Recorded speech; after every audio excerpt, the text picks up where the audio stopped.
तो कभी कभी क्या होता है ना कि जिंदगी हमें एक ऐसे मोड़ पर ले आती है जहां सब कुछ बहुत भारी लगने लगता है। आज हम एक ऐसी ही कहानी को समझने की कोशिश करेंगे। एक ऐसी यात्रा जो बनारस के प्राचीन शहर में शुरू हुई और संघर्ष से शांति तक पहुंची। चलिए इस गहरे अनुभव में उतरते हैं। हर बड़े बदलाव की शुरुआत, जानते हैं, अक्सर एक मुश्किल एहसास से ही होती है। ये यात्रा किसी जश्न या खुशी से नहीं, बल्कि संघर्ष की इस गहरी और ईमानदार भावना के साथ शुरू हुई, और यही एहसास आगे जो कुछ भी हुआ उसकी नींव बना। और यहीं से, इसी संघर्ष से, एक बहुत बड़ा और बुनियादी सवाल उठता है कि आखिर ये अध्यात्म है क्या? इसका असल मतलब क्या है, खासकर तब जब हम जिंदगी की सबसे बड़ी मुश्किलों से जूझ रहे हों। तो ये सिर्फ एक सवाल नहीं था, बल्कि एक गहरी खोज की शुरुआत थी। तो समझिए कि ये जो पूरी यात्रा है, ये निराशा के अंधेरे में एक रोशनी खोजने जैसी है। जब जिंदगी का बोझ हद से ज्यादा बढ़ जाता है, तब इंसान एक ऐसे सहारे को ढूंढता है जो उसे बस थाम सके। ये उसी सहारे की खोज की कहानी है। इस सफर के पीछे की जो वजह थी, वो था एक गहरा अकेलापन, एक ऐसा एहसास मानो ईश्वर ने भी साथ छोड़ दिया हो। और बस इसी एक आखिरी उम्मीद के साथ बनारस जाने का फैसला लिया गया कि शायद वहां कोई जवाब मिल जाए। चलिए अब कहानी को उस जगह ले चलते हैं जो इस पूरे बदलाव का सेंटर है, बनारस। देखिए, ये सिर्फ एक शहर नहीं है, ये एक गुरु की तरह है, जिसकी गलियों में, जिसके घाटों पर ज्ञान खुद चलकर आपके पास आता है। ऐसा कहते हैं कि बनारस असल में स्पिरिचुअल एनर्जी का एक ज्वालामुखी है। एक ऐसी जगह है जहां कोई भी अपनी सोई हुई शक्तियों को जगा सकता है और खुद को एक नए सिरे से पहचान सकता है। और जानते हैं, कहा यह जाता है कि इस शहर की असली ताकत वहां के लोगों के साथ बातचीत में है। वहां जो ज्ञान का आदान प्रदान होता है उसमें है।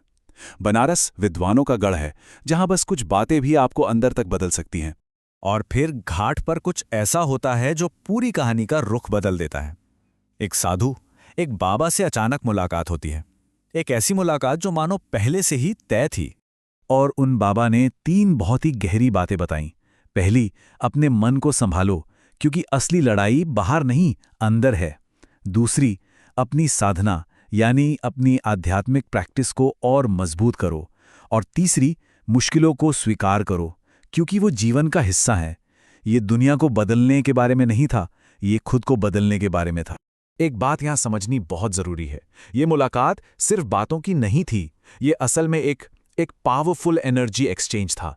कभी कभी सही इंसान की मौजूदगी ही आपके अंदर एक बहुत बड़ा बदलाव ला सकती है, शब्दों से भी कहीं ज्यादा। बनारस की खासियत ही यही है, वो आपको भागने का मौका नहीं देती, वो उस दर्द का सामना करने पर मजबूर करती है जिसे कोई लंबे समय से अपने अंदर दबा रहा हो। ये शहर एक आईने की तरह है जो आपके अच्छे और बुरे दोनों पहलुओं से मिलाता है। अब ये दर्द आ कहां से रहा था? देखिए, पिछले कुछ महीनों में क्या क्या हुआ। एक के बाद एक झटके, शारीरिक चोट से लेकर इमोशनल ब्रेकडाउन तक, इन घटनाओं ने इंसान को अंदर से पूरी तरह से थका दिया था। मतलब ये कोई मामूली उदासी नहीं थी, इसे एक तरह से मेंटल हेल्थ का रॉक बॉटम कहा गया। एक ऐसा पॉइंट जहां लगा कि इससे बुरा कुछ नहीं हो सकता। और इस सारे दर्द के ऊपर से जन्मदिन का दिन आ गया। एक ऐसा दिन जो हर साल अपने साथ एक अजीब सी उदासी लेकर आता था। ये एहसास कि समय भाग रहा है और शायद कुछ हासिल नहीं हुआ। बनारस में ये भावना अपने चरम पर पहुंच गई थी। और जब इंसान एकदम टूट जाता है, अपने सबसे निचले पॉइंट पे होता है, वहीं से बदलाव शुरू होता है। जब सारे रास्ते बंद लगें तो एक ही रास्ता बचता है, सरेंडर यानी समर्पण। तो इस बार कोई जबरदस्ती नहीं की गई, कोई आध्यात्मिक अनुभव पाने की कोशिश नहीं, बस एक फैसला लिया गया कि दूर बैठकर बिना किसी उम्मीद के गंगा आरती को देखा जाए। दिल ने बस यही कहा, कुछ मत करो, बस बैठ जाओ। और पता है, सरेंडर के उसी पल में एक कमाल का कनेक्शन महसूस हुआ, उस ऊर्जा से जिसे दिव्य मां कहते हैं, ब्रह्मांड की वो शक्ति जो सब कुछ संभालती है और मरहम लगाती है। उस पल में गंगा नदी सिर्फ पानी नहीं थी, वो साक्षात मां का रूप लग रही थी। और फिर वो हुआ जिसकी किसी ने कल्पना भी नहीं की थी। एक पुजारी ने आरती में हिस्सा लेने के लिए बुला लिया, और जैसे ही आरती शुरू हुई, ऐसा लगा जैसे सालों से जमा हुआ सारा बोझ, सारा भारीपन धीरे धीरे पिघल रहा है। ये एक जादुई पल था। तो इस पूरी इंटेंस जर्नी का नतीजा क्या निकला? आखिरकार क्या बदला? चलिए उन सबकों पर एक नज़र डालते हैं जो इस अनुभव से मिले। लोग बनारस जाके न जाने क्या क्या मांगते हैं, लेकिन ये शहर आपको वो देता है जो सच में मायने रखता है।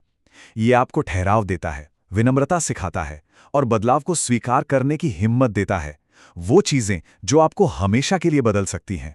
जरा सोचिए, दिन की शुरुआत कहाँ से हुई और खत्म कहाँ पर हुआ। सुबह जो इंसान संघर्ष में डूबा था, शाम तक उसका सारा भारीपन चला गया। खोए हुए होने की भावना की जगह अब मन में खुशी और शांति थी।